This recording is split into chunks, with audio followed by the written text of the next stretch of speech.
Hello everyone, it's your favorite riotous youth here. Um and today I wanted to talk about um it's been a while since I talked about a parable from the New Testament. Today I want to talk about the prodigal son. And so for those of you that don't know, the prodigal son is a parable told by Jesus to um a group of Jewish leaders when they saw him um dining and talking with sinners essentially. Um and I mean before he gets to that parable, he talks about a lady who loses a coin and then finds it, and then she invites everyone and they celebrate uh uh her finding it. But after that, um he gets to the prodigal son, which it's about a rich man who has two sons, an older one and a younger one. And they ask for not even an RSV, which is the default scholarly Bible, makes it clear whether or not it's an inheritance or if they're just asking for a kind of allowance. But anyway, he gives it to them, and the youngest one, he's like, "All right, I got bread, bro. I got money." And so he goes off and travels into a far off country, and um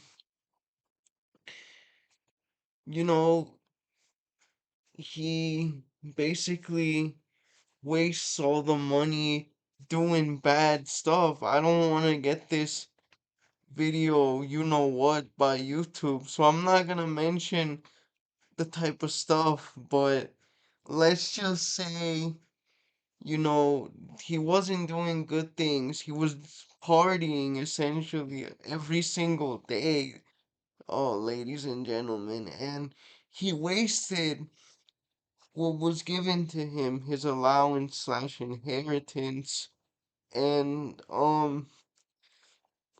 he had to hire himself out, and the master that he hired himself out to disrespected him so much that he literally ate with the pigs, guys. He ate the scraps. And he's like, "Man, I I made a mistake. I want to go back to my dad and I'm going to beg him for forgiveness." And so he does do that. He does do that. And you know, as he's walking back, he's almost there. His dad sees him, and he goes to he runs to him and he's like, "Son, son." And then the youngest son, um the youngest son basically falls before him and he's like, "Dad, I'm so sorry, can you please forgive me?" And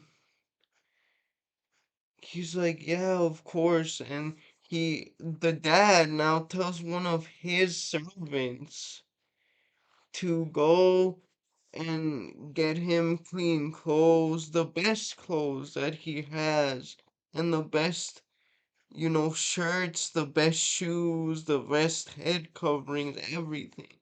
And he says to also to the servant that he should go and prepare a calf for them to eat at night because his son, his youngest son, came back and he's happy about that.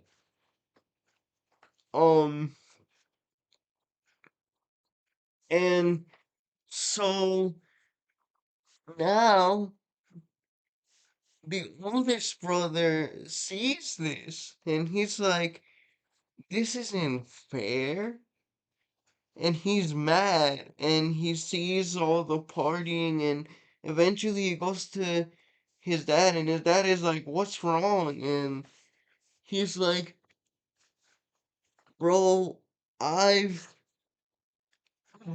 dad, like, are you serious right now? You're celebrating his adultery, his partying, he wasted your money, and yet I've always followed your commands, and you never even sacrificed a goat for me. And he gets the best calf of your flock. That's messed up. And and the dad is just like, look, you're always with me. What you have is mine. You have it every day. It doesn't change. Um and he's like, I did it because your brother was lost and now he's found. And he's back with us again. You should be happy. Um and obviously the standard theological meaning is that it's a metaphor for how a repentant sinner is treated by God. And that's like the standard theological interpretation, but I wanted to add something more to it, which is um I feel like people, and I'm super guilty of this, guys. I'm proud in this way. I get resentful and frustrated in this way when I really shouldn't. But I feel like people will often focus a lot on the sins of others when they should be focusing on continuing to do the good or at least try to do the good that they do. It doesn't matter. Why do you care about sinners? It's something that is similar to something that one of Job's friends tells him in the book of Job. He's like, if you worry about sinners so much, number one, you're not focusing on the good, and number two, you drive yourself crazy.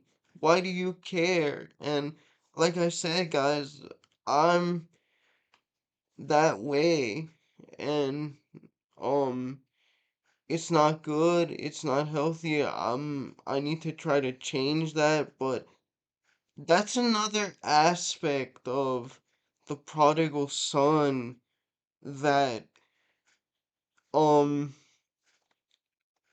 it's not really talked about. And you're like, okay, well then that's a nice moral lesson, but does it have any other implications? Well, yes it does, because specifically um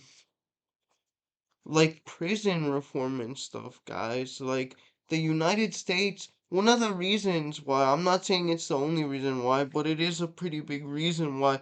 One of the reasons why um the United States has such a high rate of recidivism for its um population of people in prisons and in jails is because the United States policy concerning prison and stuff is not rehabilitation. It's retribution, guys. It's solely retribution. And, if we really were as much of a Christian nation as others claim that we are, we wouldn't do that to our prison population. Now, I'm not saying there aren't some ways, like a lot of prisoners take classes, they get educated, they get degrees and stuff like that. I'm like that's a very good way to use your time in prison, but I'm talking about stuff like psychological counseling, like getting prisoners one-on-one time with a psychologist and stuff to so that they really understand why what they did was wrong. Because I truly believe, as little of an optimist as I am concerning humanity, I truly believe that when it comes to most crimes for which we jail people, if um we were to take a more rehabilitative approach to the way we deal with these people, it, recidivism rates, that is the rate at which people go back to prison, would drastically go down.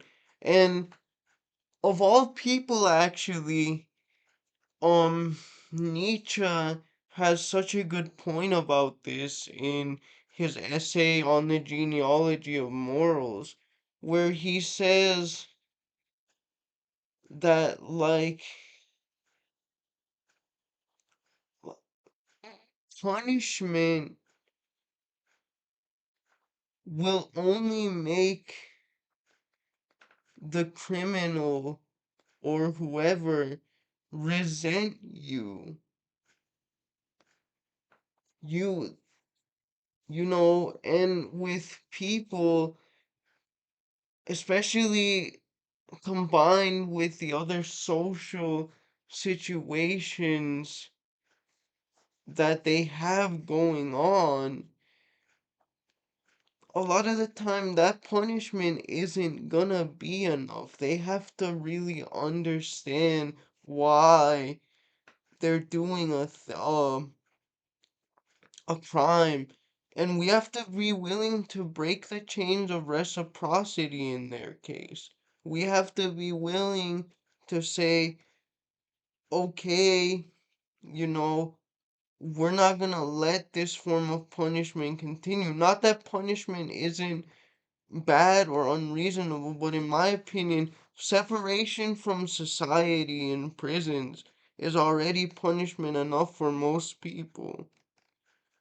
I know that's kind of radical, that's kind of unheard of, but that's just how I feel. Alright, guys, see you. I hope you enjoyed that about the prodigal son.